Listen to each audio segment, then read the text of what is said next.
Halo guys, jumpa lagi dengan saya Kak Hasdar. Jadi saat ini baru saja saya cuti guys ya. Nah jadi kalau dengar suara bandara ya maklum lah. Ini karena saya lagi di bandara. Oke jadi cuma mau sharing-sharing ya masalah untuk Bosiet. Nah ini ada cerita menarik nih masalah Bosiet. Nah untuk rekan-rekan yang sangat tertarik dengan dunia medik ya, khususnya kalau sudah memiliki jiwa ketertarikan untuk kerja di lepas pantai.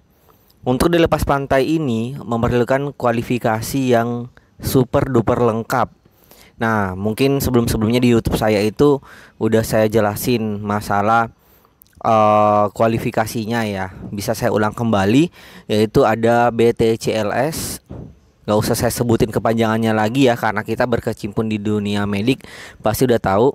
Dan ACLS, ACLS yang biasanya itu yang diminta AHA kebanyakan ya. Kebetulan mungkin kalau Arjen itu bisa ACLS Perki yang keluaran dari Perki. Nah terus ACLS for nurse itu kadangkala juga bisa digunakan untuk mainnya itu di lepas pantai di Indonesia. Tapi untuk lebih amannya guys, mending ambil ACLS AHA. Tapi kekurangannya itu berlakunya cuma 2 tahun. Kalau Perki 3 tahun sama ACLS for nurse 4 tahun. Jadi ada plus minus sih.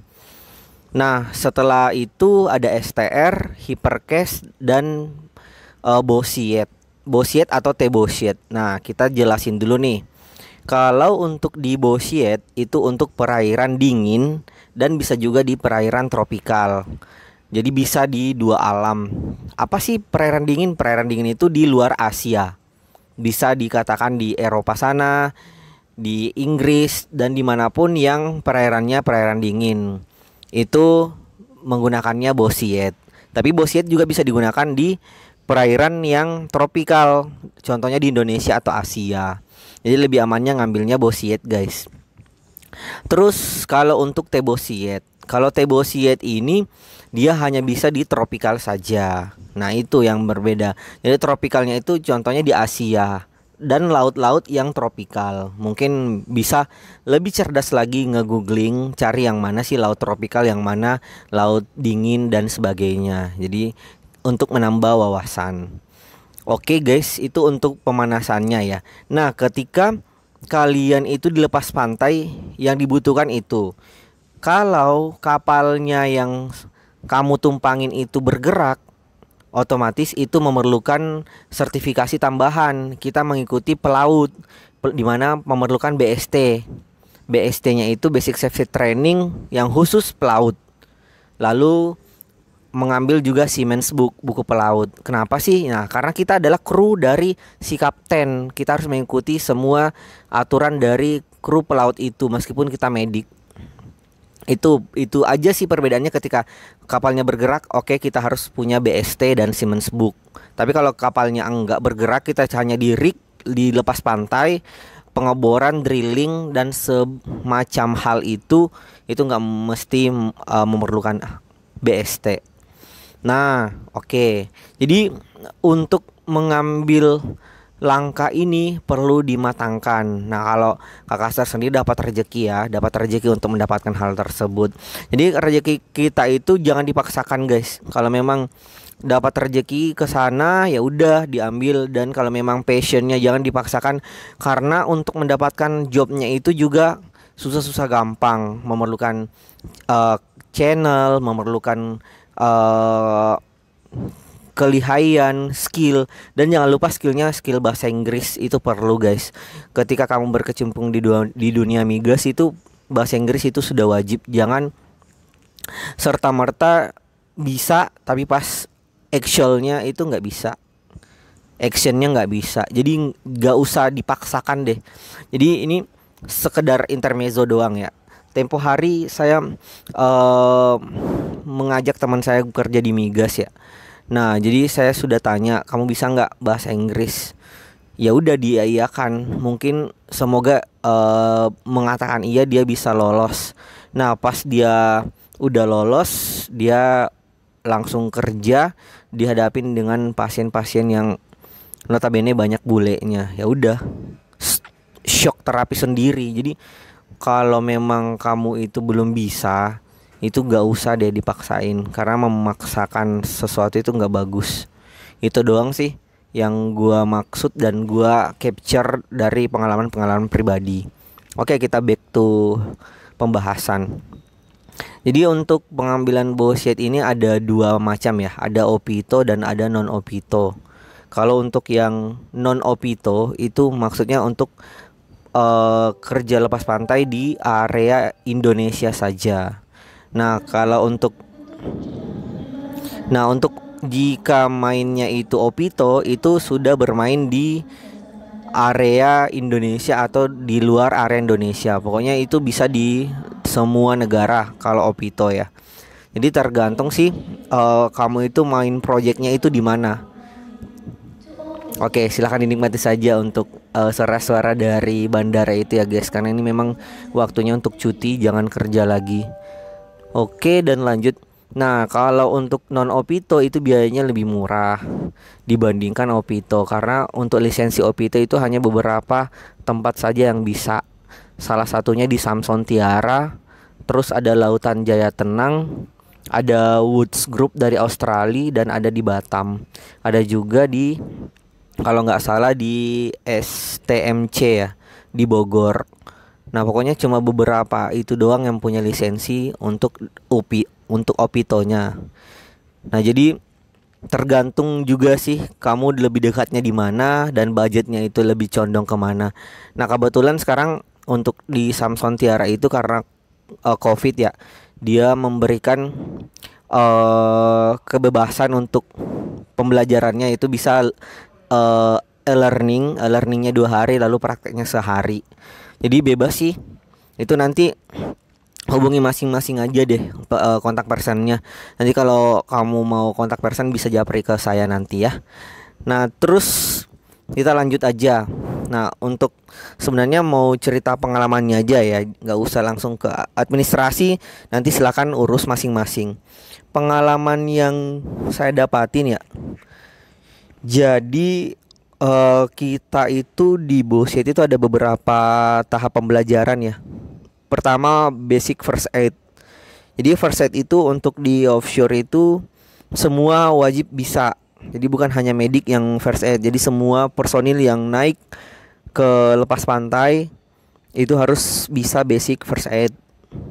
Minimal membantu medik agar golden time-nya bisa lebih cepat lagi untuk ditanganin. Pokoknya itulah intinya. Setelah praktek basic first aid, ya ucuk-ucuk inilah RJP, tahulah. Abis itu kita firefighting, pengenalan APAR, jenis-jenis APAR, lalu cara pemadaman APAR seperti apa. Dan kagetnya lagi, tadi itu ada escape yang confined space gitu. Jadi seolah-olah ada kebakaran di dalam confined space, lalu kita masuk untuk menyelamatkan baik itu korban atau diri sendiri. Bisa jadi kalau memang kita nggak mampu menyelamatkan korban, kita sendiri aja dulu. Kita pokoknya bisa keluar dari ruangan confined space itu. Jadi ruangan terbatas itu. Jadi kita masuk ke terowongan gelap. Jadi kita meraba, kita menggunakan kita dikasih kacamata hitam, jadi benar-benar gelap, harus meraba deh. Yang penting bisa hafal alurnya, layoutnya itu bisa kok keluar. Yang penting kamu nggak fobia gelap, nggak fobia ruangan terbatas. Itu sih. Ya kalau banyak fobianya nggak usah ikut dah. Itu lumayan challenging.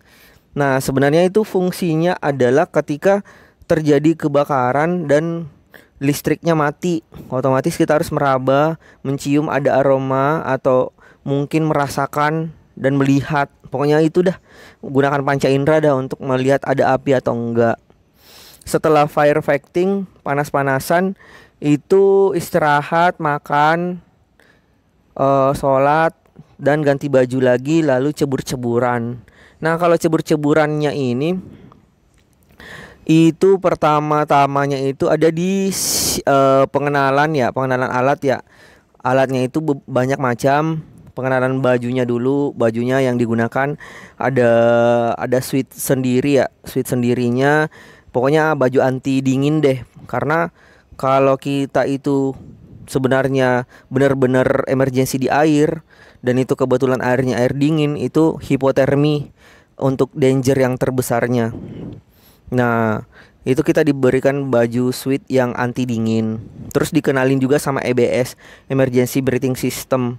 Jadi kita bisa bernafas dari situ maksimal ya, maksimal 10 detik kalau nggak salah. Pokoknya alatnya itu benar-benar canggih ya.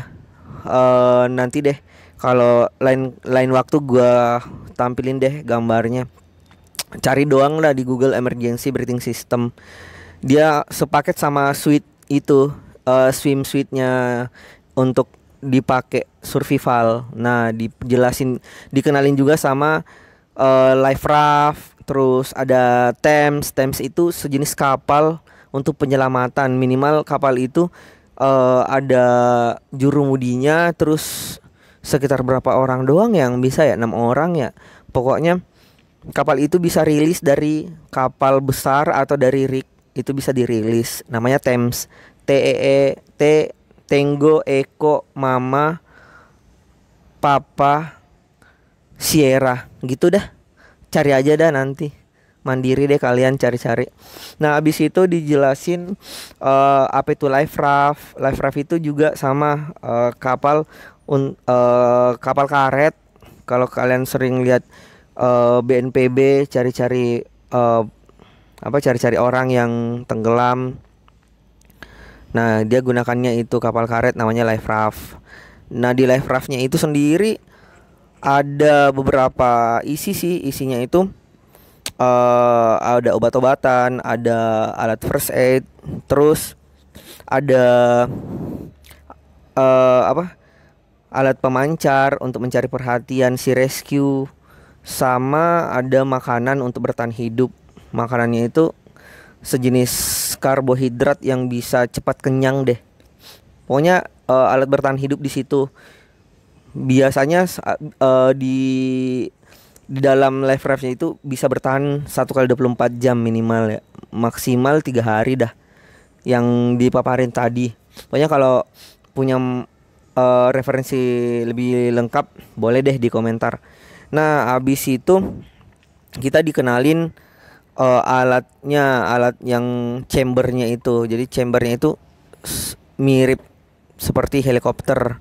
Jadi otomatis kita naik di helikopter itu lalu dibalik. Nah, itu sih. Jadi sebenarnya itu sih intinya dari namanya HUET. Jadi HUET itu helikopter underwater escape training. Nah, dari HUET itu sebenarnya main trainingnya itu di HUET itu sih. Lebih condongnya ke situ karena untuk perpindahan crew change itu dari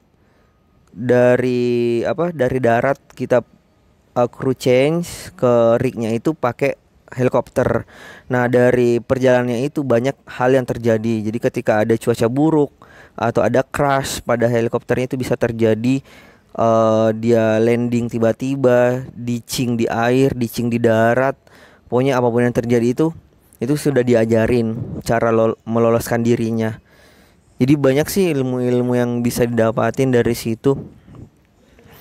Jadi sebenarnya lebih condongnya itu cara bertahan hidup dan cara lolos dari evakuasi yang terjadi nantinya kalau udah dilepas pantai. Nah, kalau teman-teman memang suka dan tertarik, itu bisa tanya-tanya dulu aja. Nanti kita berbincang lebih lanjut ya.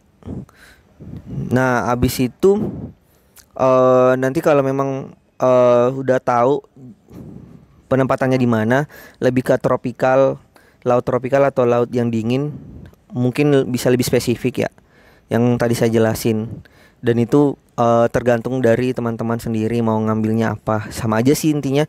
Cuma kalau bowsheetnya itu lebih dapat EBS. EBS itu Emergency Breathing System. Kalau T-bowsheet nggak dapat. Jadi cumanya beda itu doang. Overall materinya sama aja. Dan itu dulu aja dah. Nanti saya buat part 2-nya kalau memang ada yang ingin dijelasin lagi. Oke, selamat malam, bye bye.